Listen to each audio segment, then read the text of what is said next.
The way things began, you thought it was going to be a long day for the home side as the Blues ran in first points. Adrian McNabb made it look all too easy in doubling the visitors' lead. The Lions' play was more hit and miss. But they did hang in, and on the stroke of half-time, Chris Bailey cut the lead to 8. Only 12-4 down, and with the breeze at their back, the home side would have thought the game was still for the taking. But not with a man down. Grant Coleman marched after a high shot on Fred Tupou. After already serving a 6-week suspension this year, the young forward could be in more trouble. Back to the footy, and the Blues began finishing things off. Leo Dinova crossing for a second-half double and steering Northern to victory. It's Cessnock, though, who remain the outright leader in the competition after putting away Wyong in their top-of-the-table clash. Centre Les Smith had one of those games. If he wasn't setting up tries, he was scoring them himself in an effort that helped his side retain top spot on the ladder. Few changes are expected in the Newcastle team selected tonight that will contest the Country Championship final next Saturday.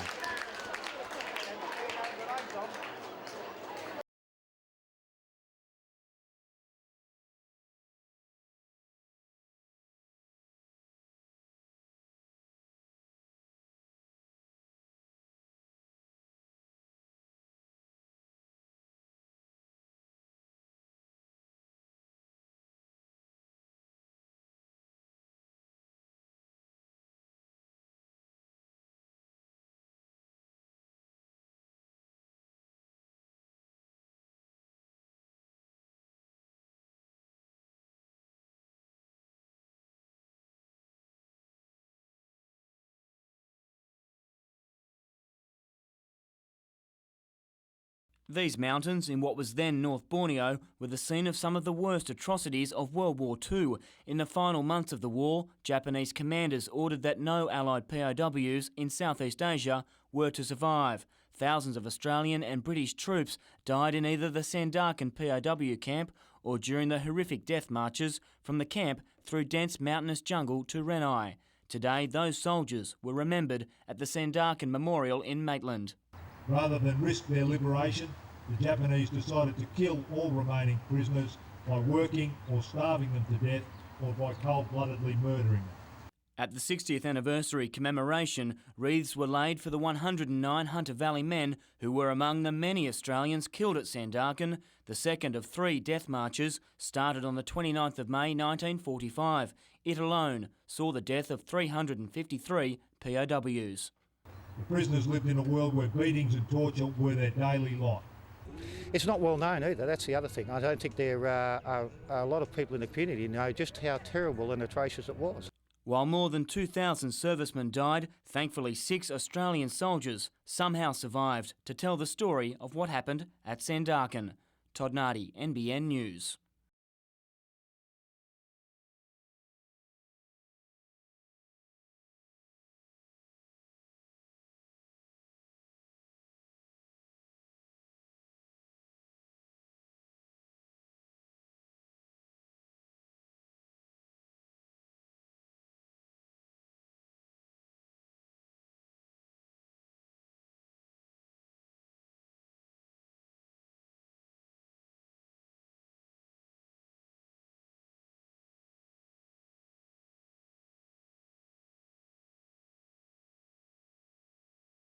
Day 3 started with magic conditions and will be remembered for some miraculous surfing. Luke Egan somehow resurrected this floater to win his heat. Lee Winkler always takes his heats on head first. The Coffs Harbour surfer soon brushed that off, but his big backhand turns couldn't quite muster enough points to beat CJ Hobgood. Fellow North Coast lad Trent Munro had a better time of things against American Tim Curran. The WCT ratings leader displayed all his power to carve a path into round 4. You know, I planned on having a better heat than that. You know, I had a bit of a rough time trying to pick the right wave. But the surfing world will be talking about Nathan Hedge tonight. The swell at Cloudbreak picked up just in time for the Sydney Surfers heat. That was big, but his next wave was bigger. Just when it looked like Hedge would be peeling himself off the reef, he pulled off a perfect 10-point ride. Apparently, Hedge's boat driver had something to do with it. Luckily I got the blessing off Wonga, the boat driver, and something made me come out. The contest is expected to be completed tomorrow. Todd Nardi, NBN News.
The harvest may have only just finished, but today new growth was already starting in the Australian wine industry.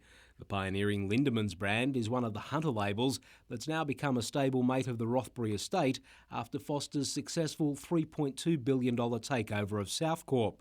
Day one of the newly merged wine business saw Foster's executives meeting with hunter community representatives and their workforce to outline the firm's immediate plans.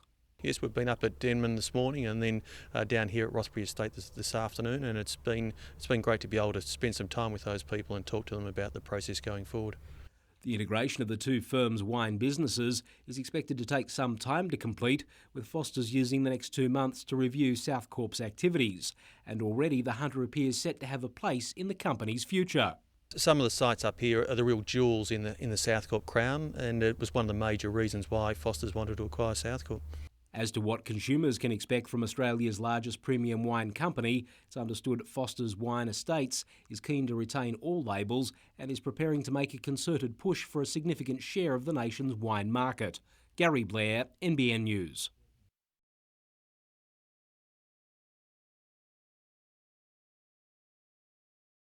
They look like any other young side heading on tour, but FIFA's World Youth Cup is one of the biggest sporting events on the calendar. As teammates were presented with their playing strip by a collection of current and former Socceroos, one was still counting his blessings. Missing a recent warm-up tour of Korea due to glandular fever, Stu Michalek proved his fitness in a photo finish with the deadline to join the touring party.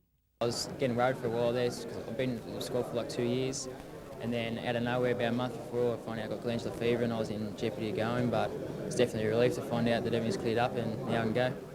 A gifted player who's been earmarked for big things, the 20-year-old left today with a side that travels with high expectations to the World Youth Cup. Everyone's excited and that, everyone's confident, and after being in Korea, I wasn't in Korea obviously, but everyone's confident after the performance over there. Collectively, the team wants to perform, but individually, it's the perfect stage to showcase abilities in front of talent scouts. Australia has 2 warm-up games, while its first match in FIFA's World Youth Cup is against Benin on June 11. Jim Callanan, NBN News.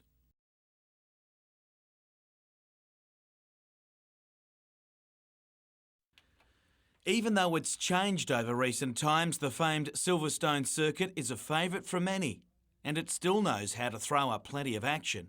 Just 2 laps in and one was gone.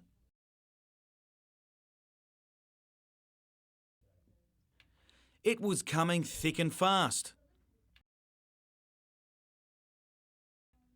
Kevin Curtin only had eyes on the road and Sébastien Charpentier, the pair making it a 2-horse race only a few laps in.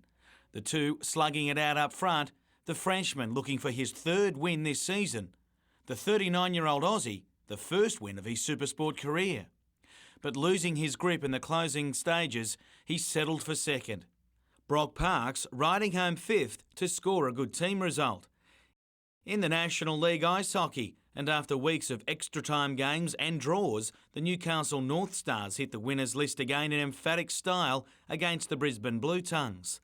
the home side blowing them away in the first period, putting in 3 goals to set up a 5-1 win.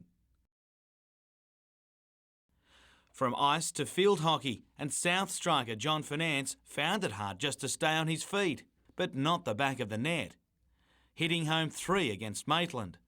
Simon Orchard scoring a double, but it wasn't enough, going down 5-2. The Entrance and West also got the money, but the biggest win of the weekend was from the Students, who beat North for the first time in 10 years.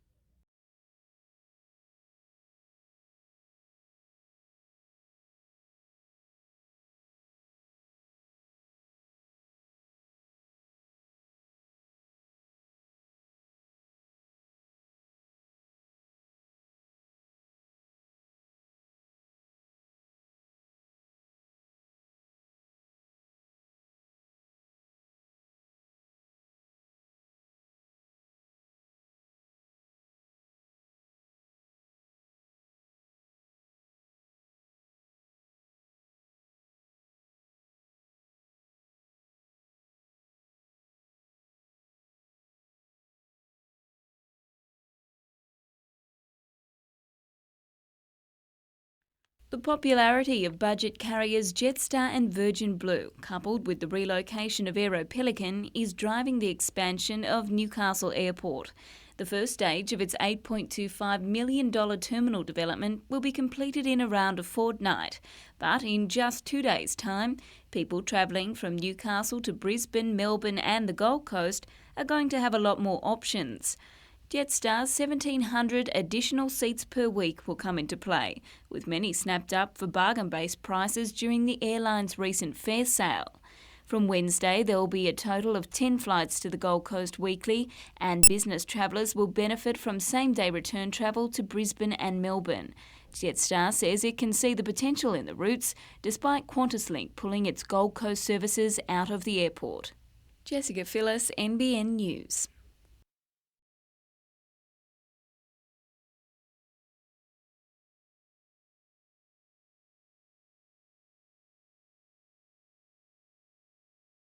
With at least 450 of them facing the sack, University of Newcastle staff turned out in their thousands to hear some answers today. The discussion document that was discussed fell short of detailing which jobs would be lost in which faculties, but the Vice-Chancellor gave this verdict.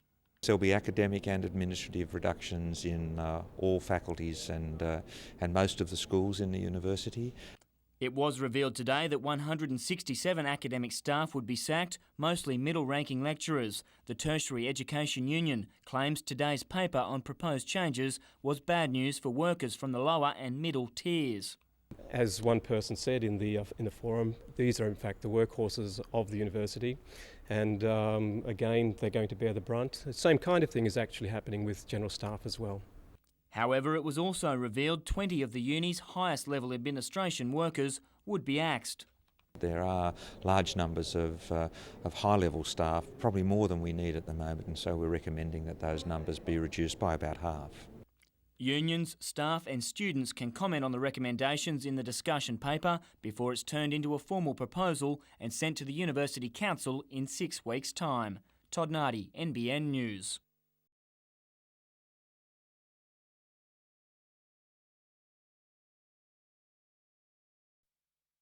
The state opposition was minus one key player for its health forum in Maitland today.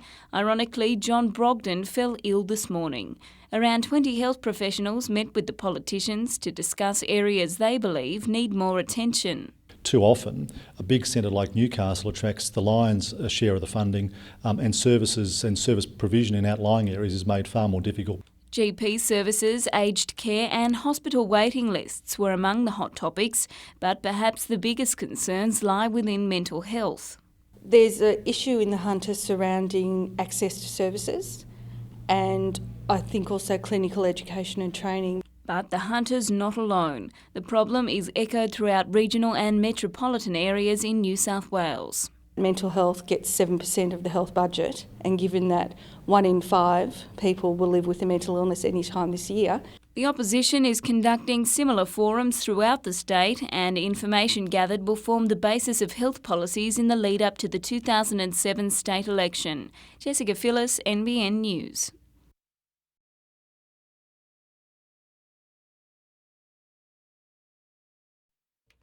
Like most Upper Hunter farms, Crestfield Stud, just north of Scone, is bone dry. This clay bed is all that remains of a dam.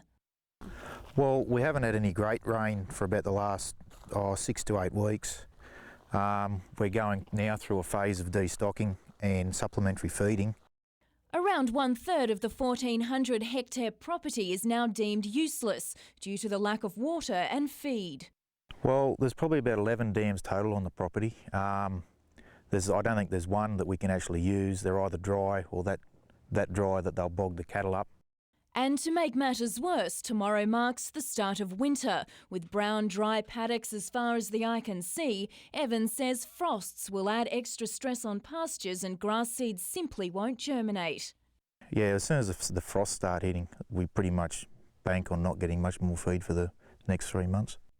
Desperate times have called for desperate measures. Some farmers forced to unload 1,800 head of cattle at the Scone Regional Sale Yards today as the drought worsens. Well, we've seen sort of about a month of big sell-offs. Our cattle numbers here have been nearly double what they usually are for this time of year, and it'll only continue if we don't get any rain, yeah. And the drought isn't just affecting farmers. Water restrictions have been stepped up in the town of Murrurundi, leaving a ban on hoses and sprinklers. Jane Goldsmith, NBN News.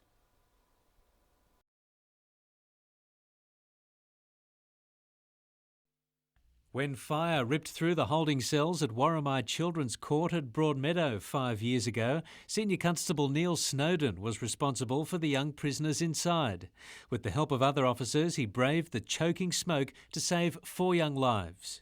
It was just a case of we just had to do what we had to do and had to get them out of there. It was just amazing how quickly the place actually caught alight. Senior Constable Snowden today received the Northern Region Commendation for his efforts. I see almost daily examples of police literally putting their life on the line, and it's a big step. We only get one go at living. Also honoured with a certificate of appreciation was George Suter, who helped drag a woman from her burning house at Islington last August.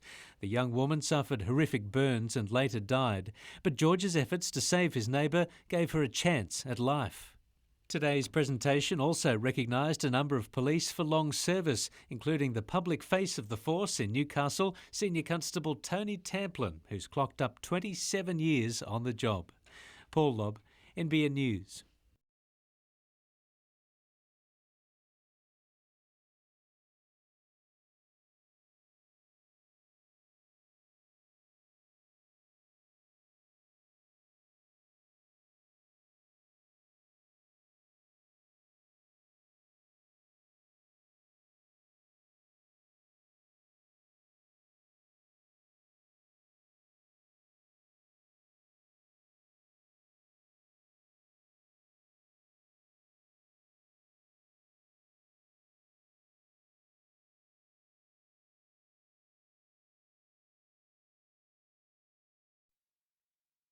As cars zoom past their Irrawang home, 6-year-old Kaylin and her 2-year-old sister Madison hone their reading skills on the front lawn.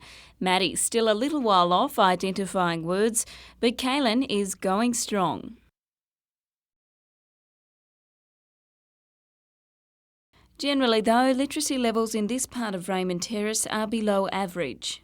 This area has been identified through different surveys that have been done as a disadvantaged area, and the literacy levels at the school were a problem. So the local council library decided to do something about it, beginning the Stories in the Streets program, which sees library staff and volunteers travel around the suburb with books and picnic blankets. Aimed at children up to 5 years of age, it's designed to promote an interest in reading before the kids hit school. The repetition and rhyme books that we use leads to prediction in reading, which is one of the areas of learning literacy skills. It improves vocabulary. And so far, the message seems to be getting through. Because if you don't read, you won't learn at your school. Jessica Phyllis, NBN News.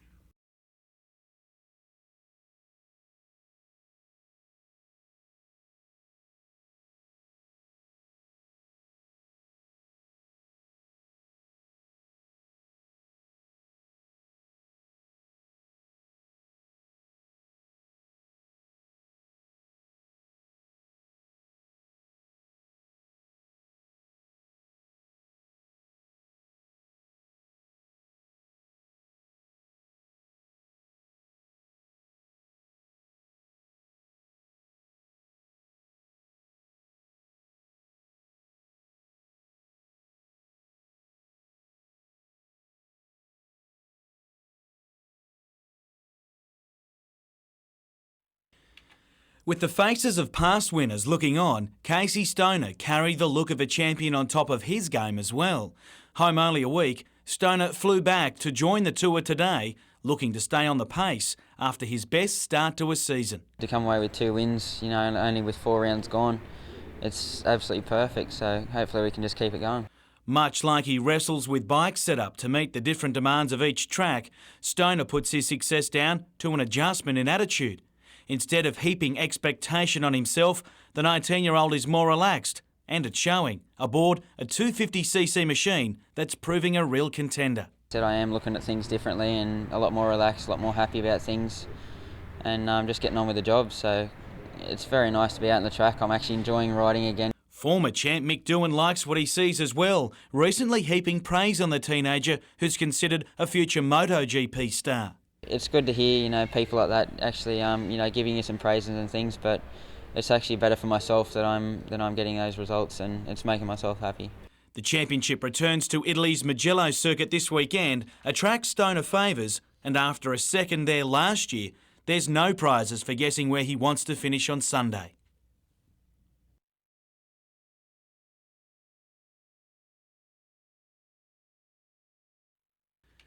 It's a little like the season starting again for not only Andrew Johns, but the entire Newcastle side. Yet to win a game, the team has enjoyed a bye and enough time to get a few players back as they prepare to climb their way from the bottom. I don't want to make no bold promises or anything, and even in my head I just want to have a real good solid game. Several still have to prove their fitness, Johns included, but Kurt Gidley has been named after knee and shoulder problems. And with Mark Hughes now out for the season, David Siege's return at fullback couldn't be more timely. Hopefully my bad luck's behind me now, and you know, this will be my 4th game, and I didn't get to the 4th game last year, so hopefully I can continue it on from now on, mate, and just play the rest of the season out. While he's beginning to get players back, the Newcastle coach isn't expecting any favours from his Queensland counterpart after suggestions Wayne Bennett may rest some Origin stars. Michael Hagan expecting little else but a Brisbane team brimming with its best talent. I don't think so. I would expect that they'll be probably 1 to 17 and be at their absolute strongest. While the side named to play Brisbane still has some fitness question marks, if they play, it'll be one of the strongest sides to start all season, with state players Danny Medeiros and Steve Simpson also returning.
because everybody all of a sudden stood up. All the TV networks wanted to speak to the players.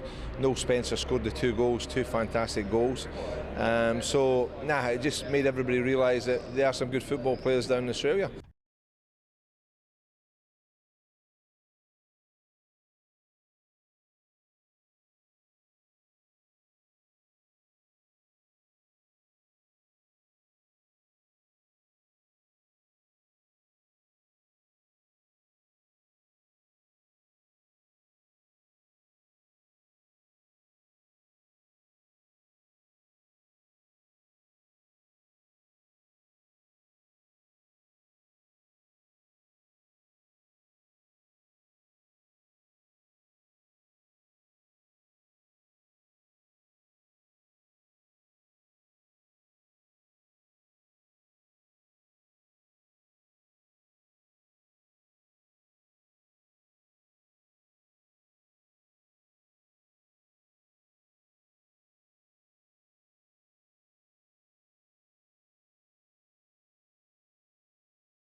They are rugby's next generation of talent, a pool of potential stars in the making.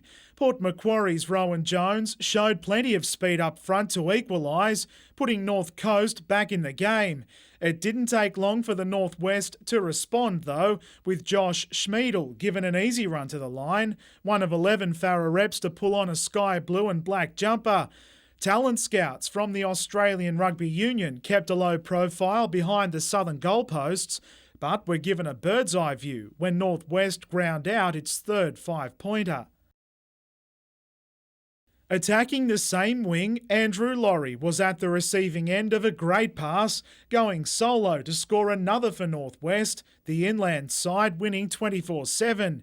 In what's a headache for selectors but better news for players, for the first time in a long while, there are no Aussie schoolboy reps at the trials, making for a level playing field. The CHS side is named tomorrow.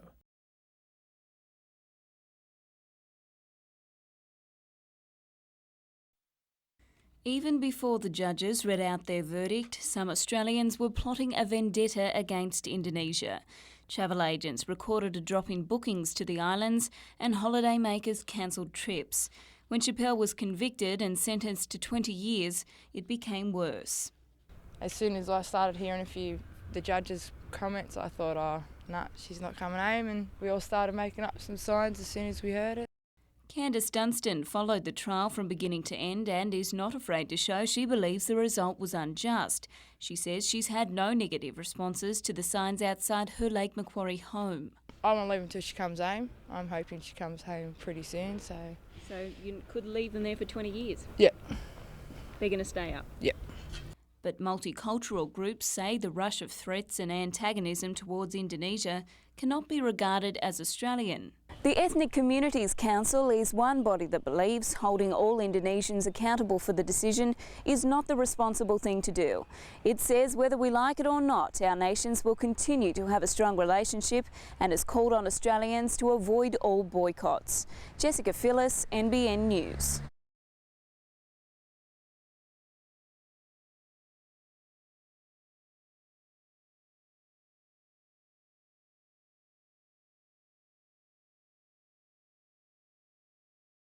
You know, I'm pretty confident with this brace, and obviously the more footy I play with it, the more confident I'm going to get.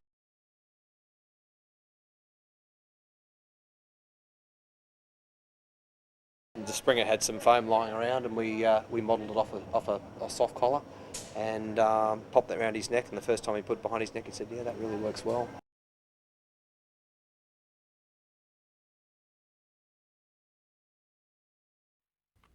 Replacing an outdated Sydney research facility, the new Mine Safety Centre at Thornton has been dedicated to the memory of workers who've died in New South Wales mines. It's hoped work conducted in the labs will prevent any more names being added to that miners' memorial in Cessnock. Today at Thornton, scientists demonstrated a miner's worst fear.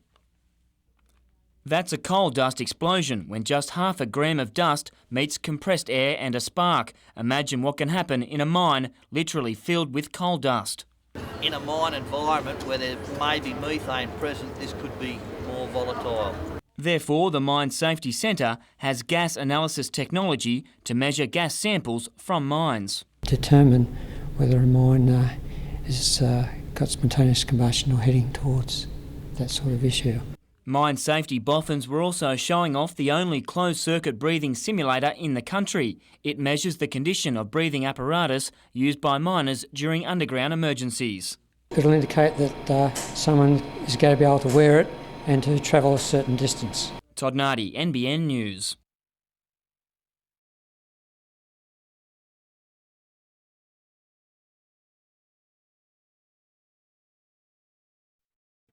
"180 hectares of land in Bullaroo is up for sale. Pasminco's administrator is calling for expressions of interest for the former lead and zinc smelter and surrounding land. It's the oldest industrial site in New South Wales, and contamination limits its potential for any residential redevelopment. But Lake Macquarie Council has come up with a draft plan for some possible uses. It's focusing on bringing back jobs lost when the smelter closed.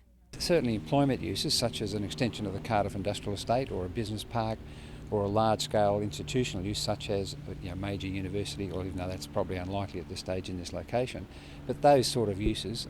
Administrators Ferrier Hodgson are optimistic homes could be built on this land. Their proposal is to remediate the site to allow residential development. Whether or not that can be achieved and in terms of cost effectiveness is another question. Pending development applications, demolition could begin in the next couple of weeks, but realistically it's unlikely there'll be any major development of the site in the next 5 years. Council's draft plan is on display until July 11. Jessica Phyllis, NBN News.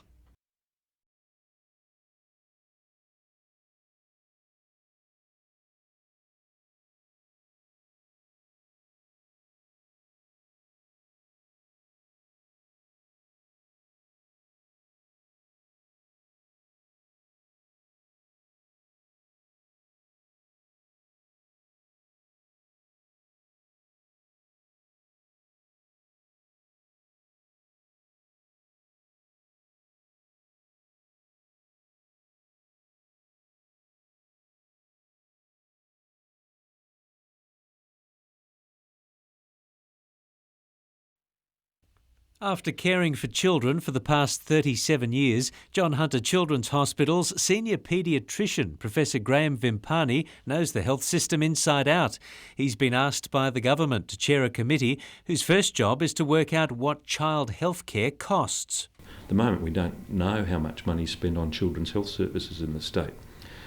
It's all those figures have been locked up in the acute services sector and in the community services sector. With more children dying each year from accidents than diseases, groups like KidSafe Hunter say more money needs to be spent on accident prevention, a point not lost on the professor. I mean, I wouldn't want to preempt the decisions that this committee might make in terms of funding recommendations, but it would seem very strange if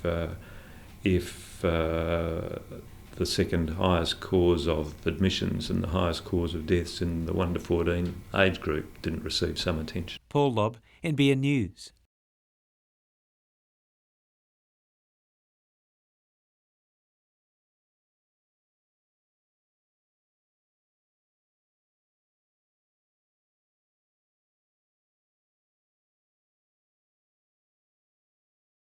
The kids have to make their own choices, and we think that's what environmental living is going to be all about, really making choices. Hard choices sometimes, but just knowing, okay, that's the choice we've made and that's the way we've got to go.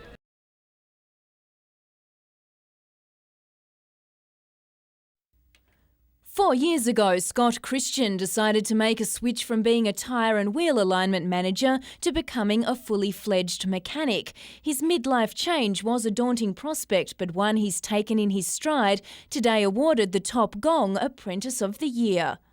I needed to spread my wings, you might as well say, and get a trade behind myself and start fresh.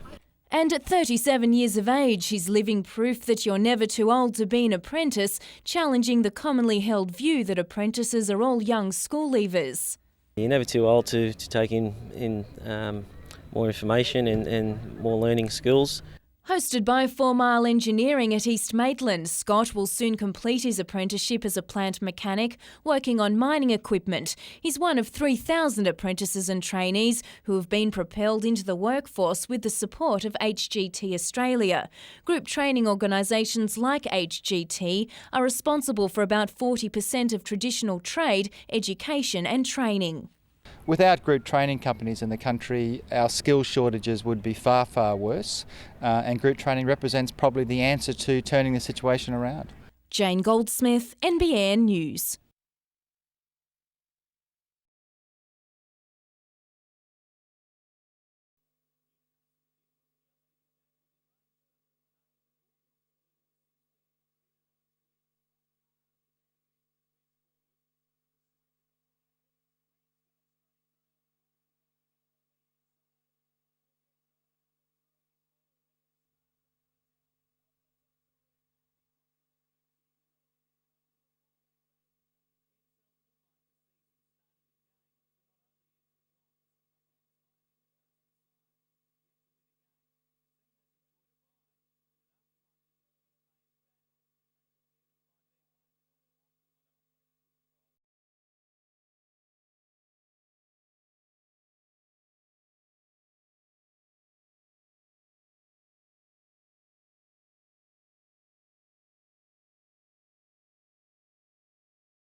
Just little finer points of the game, like technique stuff and a few different things like that. But I think the main thing is if you work hard, you sort of get the rewards at the end of it. So that's the main thing.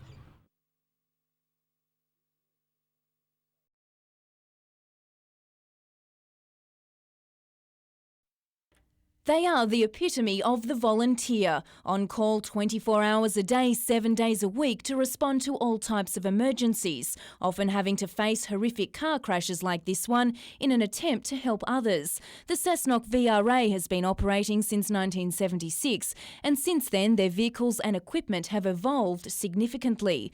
Their late additions, a new 4-wheel drive, gas detection monitor and 2 spreaders, otherwise known as Jaws of Life, used to gain access to and release people trapped inside a car.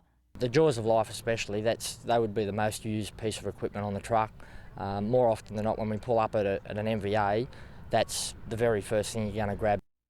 They'll make the rescue squad's job much easier. Their old set was almost twice as heavy. The new ones do exactly the same job, the same capacity, same spread capacity and everything else, but a lot lighter, so if we have a smaller turnout to an incident, the members can operate them by themselves. Jane Goldsmith, NBN News.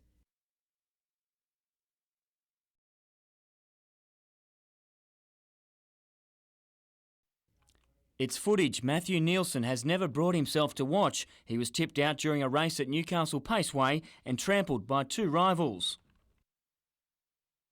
Concern was an understatement. Nielsen spent a month in hospital after suffering bruising to his brain. Thankfully, the 22-year-old made a full recovery and today returned to the track, casting an eye over the very corner where the most serious crash of his career took place.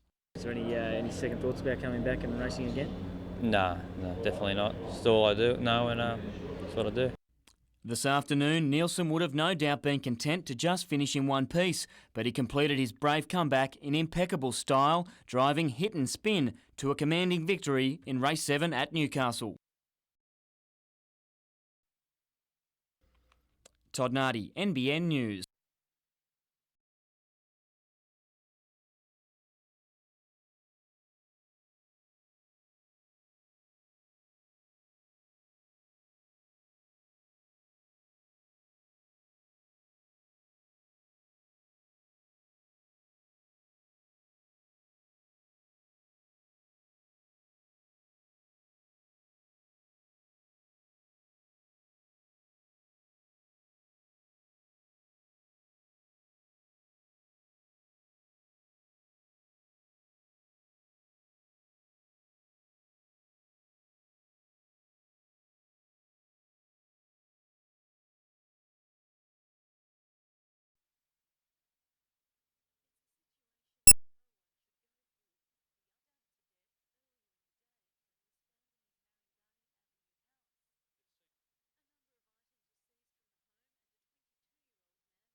very crafty, some of them are very well experienced, they know the ropes, and they're in and out before you know it.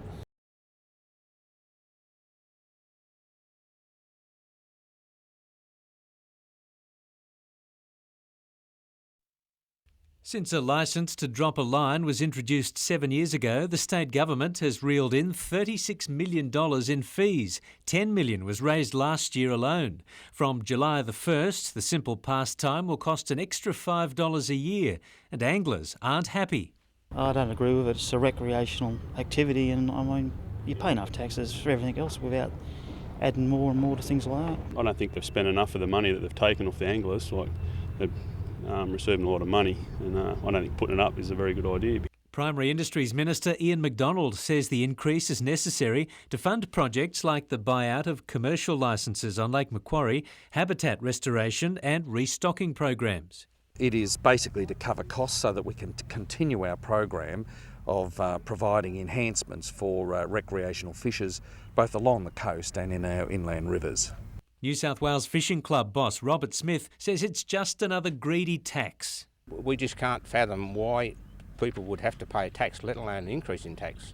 We would like to see this minister at the moment announce that they would abolish the fishing licence altogether. There's already huge sums of money that have been raised through the licence, and certainly there's been things done, but whether or not it's needed, I think it has to be questioned. Paul Lobb, NBN News.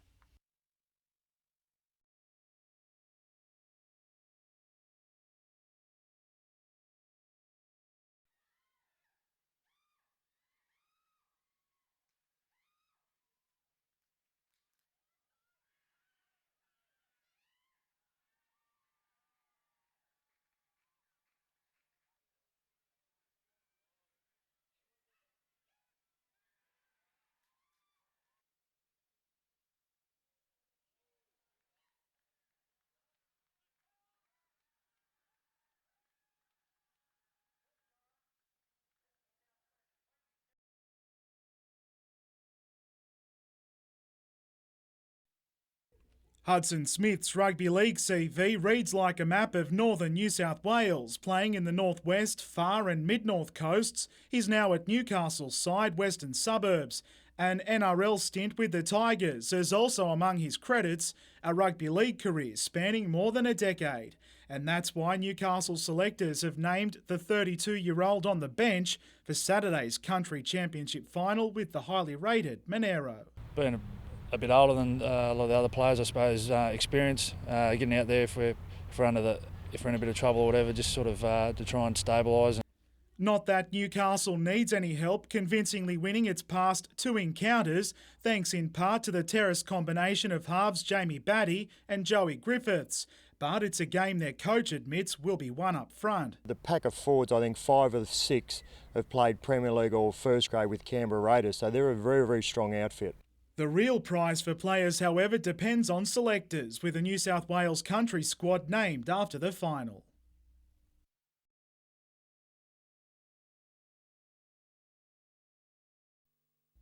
It's one of the Hunter's oldest vineyards, commanding a prime position over Pecolbin since 1866, the breathtaking Broken Back Range at its back door. The Wilkinson family were pioneers of the district, planting the first grapevines on the Oakvale property. The vineyard's now named after one of the Wilkinson boys, Audrey, who forged a fine tradition of winemaking, even exporting to England. Audrey took it over from his father. When his father died, Audrey was only 16, so he took over the family, took over the vineyard and made it into a flourishing vineyard. Since acquiring the historic vineyard in June last year, Brian Agnew has nourished the property's rich history, incorporating a museum complete with original bottles, vats and bottling machines. They were very much ahead of their time. They were exporting wines from Australia back at the turn of the last century. Included in the display, old photographs of the Wilkinsons, taken here on the very same site 100 years ago, transporting visitors back in time. Well, I think it's important to highlight to people the age of this industry in Pecolbin. I mean, Margaret River got going in 1960 as a vineyard area. This place has been going since 1860.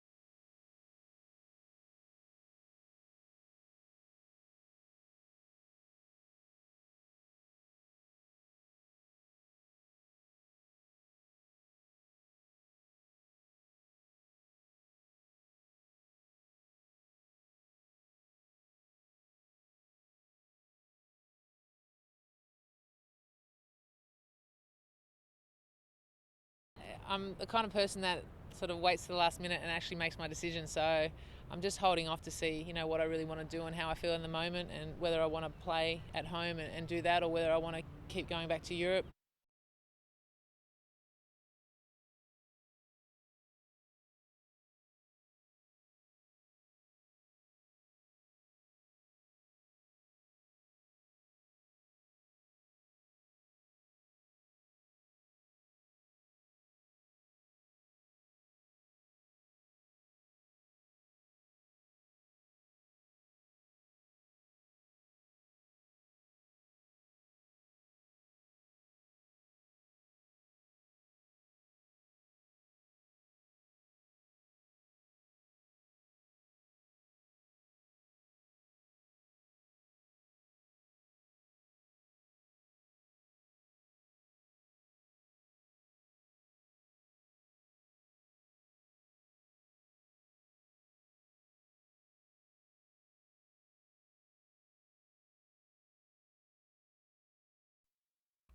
What better way to launch the Coast Keepers project than with a quick demonstration? An initiative of the National Parks Association, Coast Keepers will see divers take to the water up and down the state's coast around 3 times a month. They'll conduct marine surveys, clear weeds and remove any other unwanted objects. They are collecting rubbish.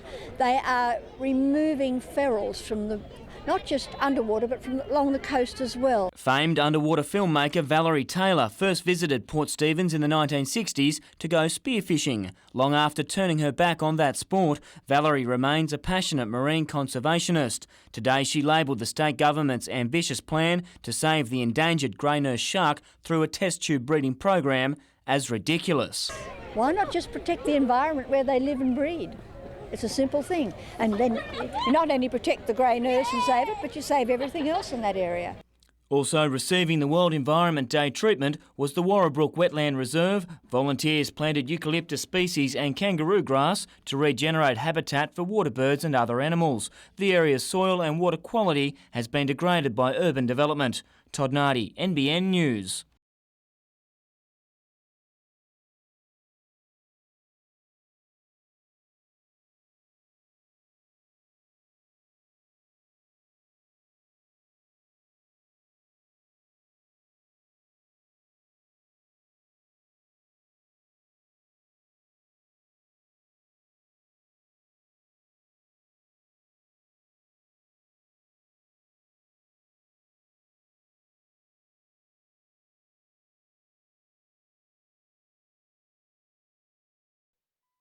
Leading by 26 at half-time, the points didn't come as easy for Western Suburbs in the closing 40 minutes, Colin Clark scoring what would be their last try. Down 36-4, Wyong found its second through Lindsay Wild. Back rower Dave Barrett also had a go. It was too little too late though for the visitors as Wests grabbed a field goal, picking up a vital 2 competition points. In Queanbeyan, a gutsy fight back saw Newcastle secure Country Rugby League's divisional final, thumping Monero 46-22. A star with the boot, Wyong's Dean Amos pushed his case to selectors. Monero's fullback also performed, but it's Amos who'll wear the country number 1. Macquarie centre Wes Tillett was among the inclusions in the squad of 17. The Pumpkin Pickers are also represented by Denny Vaughan on the bench, an unlucky Ben Donaldson from Souths missing out completely.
Mid-season and sitting just outside the top four, plenty was riding on this game for both sides.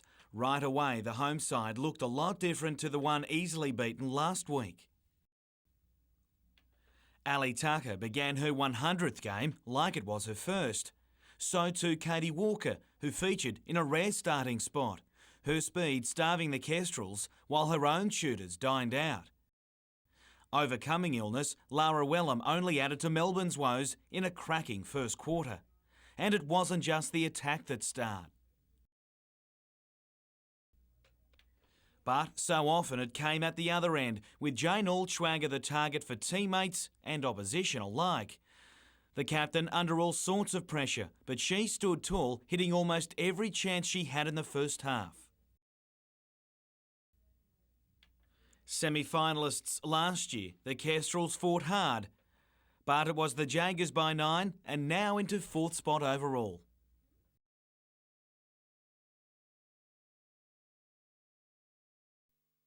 It's become a rare sight for many Australian towns, but rain couldn't dampen what's become one of Mary War's biggest days on the calendar and an annual celebration of an industry built on the sheep's back.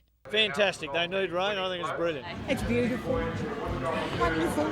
Get things moving again, which, gets that optimism running, which is so important.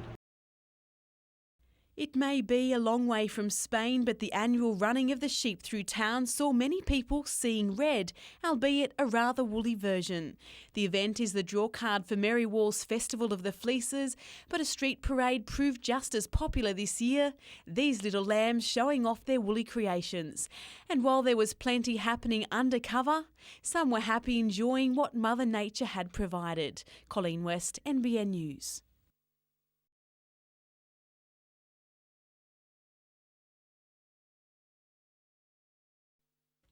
It's a cry heard across much of Australia, and right now Murrurundi's calls for locums to replace the town's only GP have gone unanswered. Dr William Redmayne will take a month-long holiday from June 18, meaning that his patients will have to travel to either Scone or Tamworth for consultation or visit the local hospital for emergencies. I regret that the town's being left without a doctor, but I need a holiday. I'm no use to the town being stressed out and burnt out. Dr Redmayne sees around 60 patients a day at clinics in Murrurundi and Corindi and also visits the hospitals in both towns, but that's not where his work ends. In Murrurundi, I'm on call 24 hours a day, 7 days a week. The father of two, who has worked in the town for 19 years, says even the rural doctors network was unable to find a replacement, with locums in short supply and many shying away from the heavy workloads in the country.